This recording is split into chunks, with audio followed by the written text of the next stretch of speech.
Chers frères et sœurs camerounais, nous sommes le 21 octobre 2017 et je viens de voir une vidéo montrant des chars aux couleurs de l'ONU transportés en catimini à travers notre pays. Je dis en catimini car il ne me souvient aucune résolution des Nations Unies en ce sens. J'en déduis donc, comme vous, que la France fomente un complot. Ce ne serait pas le premier. Cette perspective me soulève le cœur et je ne peux me retenir car nous connaissons le mode opératoire qui a mené aux tragédies de la Côte d'Ivoire et du Rwanda, pour ne citer que celle-là. L'heure approche où le Cameroun aura un nouveau président et la France est prête aux pires horreurs pour mettre en place un dirigeant qui continuera de garantir ses intérêts au détriment du peuple camerounais. Le pays traverse actuellement une crise institutionnelle et il n'y a pas de meilleur terreau pour les manigances françaises. Aussi, avant tout bain de sang, je dénonce par avance l'État français qui prétextera un souci humanitaire pour justifier une intervention militaire au Cameroun sous le couvert des Nations Unies. Je dénonce par avance les médias qui feront croire au monde entier qu'au Cameroun, la haine fait rage entre les populations anglophones et francophones. Je dénonce par avance la France qui, à n'en pas douter, corrompra des éléments ici et là pour semer des troubles dans des manifestations pacifiques, de sorte que les médias occidentaux se procurent des images sensationnelles. J'accuse par avance la France et la communauté internationale d'être responsable de toutes les morts par armes qu'il y aura au Cameroun, parce que le Cameroun ne fabrique aucune arme à feu. Je dénonce par avance l'État français qui armera à tour de rôle un camp camerounais contre un autre.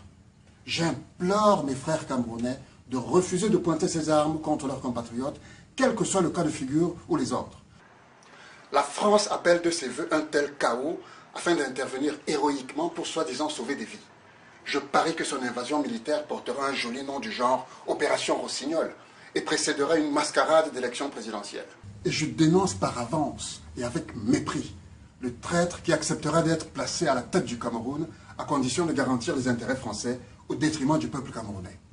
Chers frères et sœurs, par avance crions non à cette communauté internationale et à la France qui feront avaler au monde entier qu'elle se soucie du sort des Camerounais. Hurlons par avance dans leurs oreilles que nous n'y croirons pas. Les Rohingyas souffrent de persécutions en Birmanie. Les Bengalais souffrent des inondations liées à la mousson. Les populations indigènes et afro-colombiennes sont sans perspective en Colombie. Une crise alimentaire terrasse le Yémen, une autre sévit au Tadjikistan, et la France et la communauté internationale se soucieraient du sort des Camerounais. Notre pays compte plus de 230 langues et autant d'ethnies, pour schématiser. Mais il est pour le moins curieux que la confrontation vers laquelle on nous fait glisser insidieusement ait pour ligne de démarcation deux langues importées, le français et l'anglais. Je l'affirme haut et fort maintenant. Il n'y a absolument aucune haine entre Camerounais, quelle que soit leur ethnie, leur langue, leurs opinions ou leurs revendications. Si c'était le cas, il y a longtemps que nous nous serions entretués. J'affirme qu'il n'y a pas un seul Camerounais qui dénie à un autre sa liberté de revendication. Et toutes les revendications sont dirigées contre le gouvernement et les institutions, pas contre les autres concitoyens. J'affirme que les réformes nécessaires au Cameroun ne concernent pas une population contre une autre, elles concernent tous les Camerounais. Et rien, pas même une puissance étrangère, ne devrait empêcher un dialogue national. Quand bien même une partie de la population voudrait se détacher du reste, ou que le Cameroun déciderait de se diviser en 2, en 3 ou en 10, cela ne justifierait en rien que le gouvernement français et son armée, sous le couvert des Nations Unies, viennent arbitrer quoi que ce soit dans cette affaire. Nous sommes libres dans notre pays d'avoir des opinions divergentes. Cela ne fait pas de nous des ennemis qui auraient besoin d'une force d'interposition pour régler ces problèmes. Mais si la France et la communauté internationale brûlent de s'immiscer militairement dans une histoire d'indépendance, qu'elle envahisse d'abord Barcelone. C'est moins loin de Paris.